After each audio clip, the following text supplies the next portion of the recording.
15, 1994. Mindoro ay sakop ng Mimaropa Province. Mimaropa stand for Mindoro, Marinduque, Romblon, Palawan, na located sa Region 4B. So, ang focus po natin ay sa Mindoro. Mindoro is the 7th largest island here in the Philippines, located in the southwest Luzon, divided in the two provinces, the Oriental and the Occidental Mindoro, with a population of 1,408,454. Some attribute the name of the Spanish term Mina de Oro, gold mine. All Tagalog documents refer to the island as Minolo, possibly related to the Visayas term Minoro, mean place of abudan. Now, let's proceed sa earthquake na naganap sa Mindoro noong November 15, 1994. Before we discuss the earthquake na nangyari sa Mindoro, may ipapanood kami sa inyong video na naganap na nung earthquake.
Yung video, grabe ang naging epekto nito sa Mindoro, no? Nakita nyo ba ang sakuna?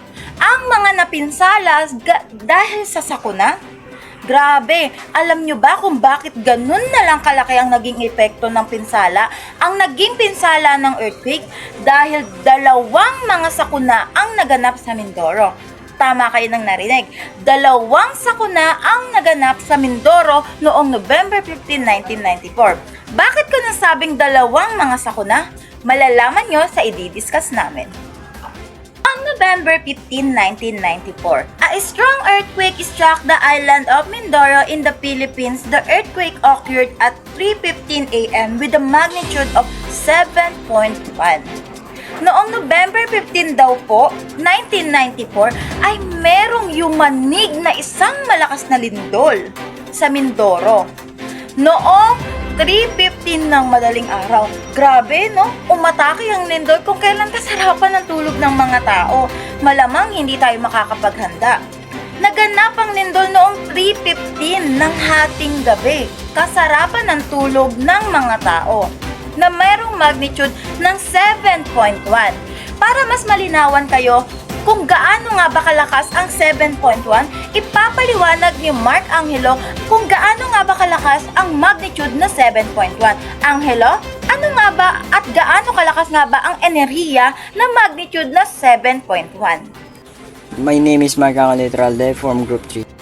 Magnitude 7.1, a powerful earthquake showed that we cannot control nature but we can prepare for it. Buildings, road, and bridge that are poorly constructed are more likely to collapse and cause serious damage and loss of life. Ito ay dahil sa paggalaw ng isang hindi pa kilalang fault na ngayon ay pinangalan ng Aglubang River Fault. Center. Ang sentro ng lindol ay nasa layong 11 km and 22 degrees Celsius. W ng Baco, Mindoro. Malapit sa Belde Island. Habang sinasabi kong mga sakuna, dahil nung unang diniscuss namin, ang unang sakuna ay lindol. At makinig kayo kung ano nga ba yung isa pang sakuna na naganap sa Mindoro noong November 15, 1994. Bukod pa rito, ang lindol noong 1994 ay nagdulot ng tsunami. Yes, nagdulot ito ng tsunami. Wala pang 5 minuto yung lindol naganap noong 3:15 ng madaling araw. Yung tsunami ay naganap wala pang 5 minuto pagkatapos ng lindol. 6-meter high waves were believed to have smashed the shoreline, destroying the houses and leaving at least 58 people drowned in the said barangays, mostly children and old people. At least 6 meter ang taas ng tsunami. Ang taas ng tsunami. Grabe, 40 kilometer mula Puerto Galera hanggang Pinamalayan. Ang layo pero ang laki ng napinsala nila. 6-meter wave. 6 na metro ang taas ng tsunami. Ang tsunami po ay nabuo dahil sa lakas ng pagyanig ng lindol. Na-trigger po ang lupa sa ilalim ng karagatan kung kaya't ito po ay nakabuo ng isang malaking alon na nagdulot ng isang malaking tsunami.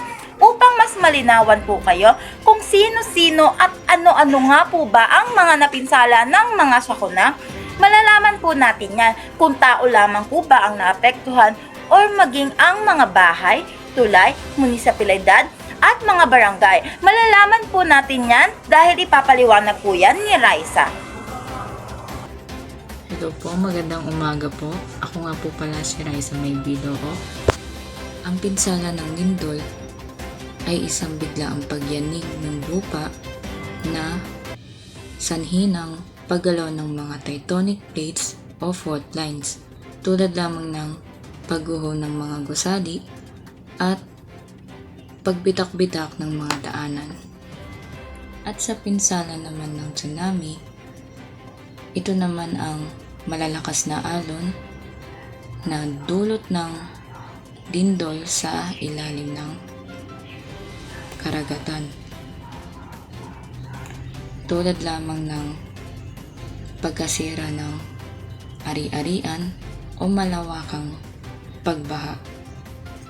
In total, 13 out of 15 municipality or 273 barangays were affected in Oriental Mindoro. Ang daming naapektuhan, no? Pero labis na naapektuhan ang Barangay Malaylay, Barangay Wawa, Barangay Baco, at Barangay Old Baco. Grabe, sobrang daming naapektuhan talaga ng lindol at ng tsunami. Imagine ba naman kasi magkasabay na sakuna ang naganap sa iisang araw lamang, November 15, 1994. Kaya sobrang dami talagang napinsala. Ang daming nakikil na buhay. Ang daming barangay ang naapektuhan. Mayroong humigit kumulang 78 kumpirmadong patay, 413 na nasugatan, at 22,452 pamilya ang naapektuhan ng grabe. Sobrang grabe ang pinsalang na idulot ng lindol at ng tsunami. Sobrang grabe, no?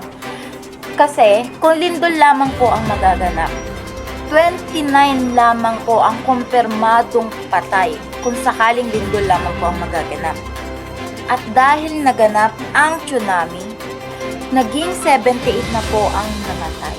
Sapagkat ang laking tsunami po ang dumulot ng sakuna, ang laking tsunami po ang naging apekto nila. Marami po ang nalunod. Karamihan doon ay mga bata at matanda na walang kakayahan upang iligtas ang kanilang sarili. Kung kaya't sila ay inagos ng alon at nalunod at tuluyang nakumpirmang namatay. Naman nagbigay ng aksyon ang pamahalaan ng Mindoro at ahensya ng mga national government, PBOC, DOS, DOS, Local Government Disaster Management. Ang PBOC ay silang nagbigay ng impormasyon tungkol sa lindol at sa tsunami. Ang DOS ay nagbibigay sila ng science, technology at innovation na makakatulong sa paghahanda at pagbawas ng panganib sa sakuna. Ang pamahalaan ng Mindoro at mga ahensya ng mga national government, local government disaster manager, lesson learned for present-day preparedness. Hindi po kayo ang tatanungin ko kung may natutunan ba kayo.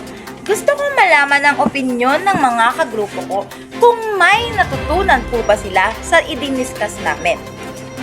Ngayon, magbibigay po sila ng kani-kanilang mga sariling natutunan at maishishare sa inyo na aral ngayon.